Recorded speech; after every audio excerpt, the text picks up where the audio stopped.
O Lar Adventista, capítulo 65. Provisão para o futuro.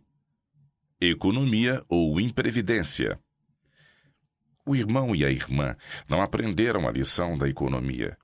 Seriam capazes de gastar tudo, por mais que fosse. Esbanjariam e então, ao vir sobre eles a aflição, estariam inteiramente desprevenidos. Tivessem o irmão e a irmã sido hábeis administradores, privando a si mesmos, e em vez disto teriam já há tempo um lar próprio e ainda meios de que se servir em caso de adversidade. Mas eles não querem economizar como outros têm feito, dos quais têm sido algumas vezes dependentes. Se negligenciam aprender essas lições, seu caráter não será encontrado perfeito no dia de Deus. Um conselho útil. Tendes estado empenhado em negócios que vos poderiam render às vezes grandes somas. Depois de haverdes ganho recursos, não tendes procurado economizar para tempos em que os meios não poderiam ser ganhos tão facilmente, mas haveis gasto muito com necessidades imaginárias. Se tivesseis, juntamente com vossa esposa, compreendido ser um dever que Deus sobre vós impõe, de negar de satisfazer vossos gostos e desejos, e fazer provisão para o futuro em vez de viver meramente para o presente, estaríeis agora capacitado e vossa família poderia ter tido o conforto da vida. Tendes uma lição a aprender: fazer que o pouco renda o máximo. Uma família que devia economizar. Poderias ter hoje um capital para usar em caso de emergência e ajudar a causa de Deus se tivesses economizado como devias. Cada semana, uma parte de teu salário deve ser reservado e de maneira alguma tocado, salvo no caso de real necessidade, para devolver ao doador como oferta a Deus.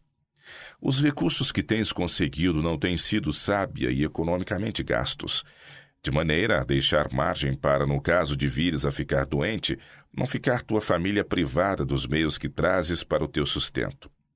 Tua família deve ter algo de que lançar mão no caso de seres levado à situação de dificuldades. Outra família advertida. Toda semana deveis pôr em lugar seguro alguma quantia e não ser tocada salvo em caso de enfermidade. Com economia podes pôr alguma coisa a render.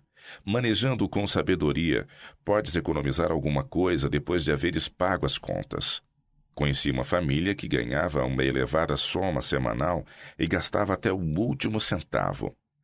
Outra, do mesmo tamanho, que recebia cerca de metade desta importância por semana e punha de lado alguma coisa, conseguia economizar, evitando a compra de coisas que pareciam necessárias, mas podiam ser dispensadas. Testamento adequado. Os que são fiéis mordomos dos bens do Senhor saberão exatamente em que pé estão seus negócios. Como homens sábios, estarão preparados para qualquer emergência. Se a morte lhes sobrevier subitamente, não deixarão grande perplexidade aos que forem chamados para fazer-lhes o inventário. Muitos não são instruídos quanto à questão de fazer suas disposições testamentárias quando estão com evidente saúde. Mas esta precaução deve ser tomada por nossos irmãos. Eles devem conhecer sua condição financeira e não permitir que seus negócios se tornem embaralhados. Devem deixar seus haveres de tal maneira que possam deixá-los em qualquer tempo. Devem as disposições testamentárias ser feitas de maneira que resistam à prova da lei. Uma vez formalizadas, podem permanecer por anos e nem dano há. Situações continuam a ser feitas de tempos em tempos à causa, segundo esta necessite.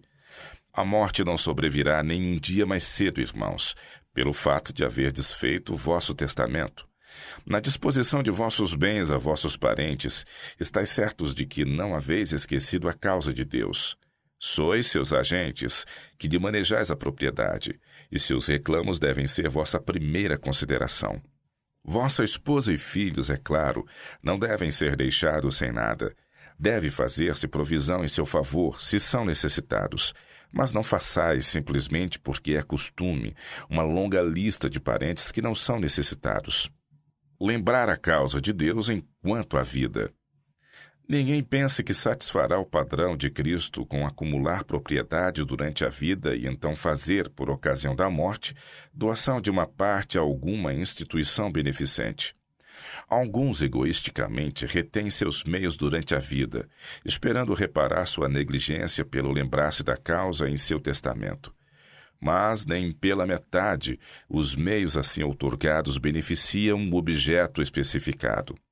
Irmãos e irmãs, depositai vós mesmos no banco do céu e não deixeis vossa mordomia sobre os outros. Transferir a mordomia aos filhos nem sempre é sábio.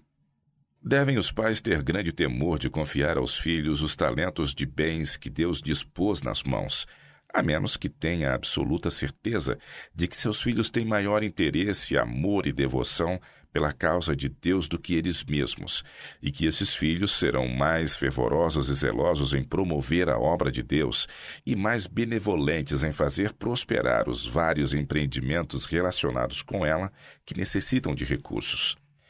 Mas muitos colocam seus bens nas mãos dos filhos, transferindo a eles a responsabilidade da própria mordomia, porque Satanás os leva a assim proceder. Assim fazendo, estão efetivamente pondo esses recursos nas fileiras do inimigo. Satanás controla a questão de modo a satisfazer os seus propósitos e afastar da causa de Deus os recursos de que necessita para que seja abundantemente mantida. A maldição de acumular riqueza. Os que granjeiam riquezas com o fito de acumulá-las deixam a seus filhos uma herança maldita. É um pecado horrível que faz perigar a alma fazerem isto os pais e mães, e este pecado se estende à posteridade. Não raro gastam os filhos em loucas extravagâncias os recursos que lhes foram deixados, em desregramentos, tornando-se indigentes. Não conhecem o valor da herança que malbarataram. Tivessem os pais e mães lhes dado o devido exemplo, não em acumular, mas em distribuir a riqueza, e teriam acumulado para si mesmos tesouros no céu e recebido em troca paz e felicidade, mesmo neste mundo, e no futuro as riquezas eternas.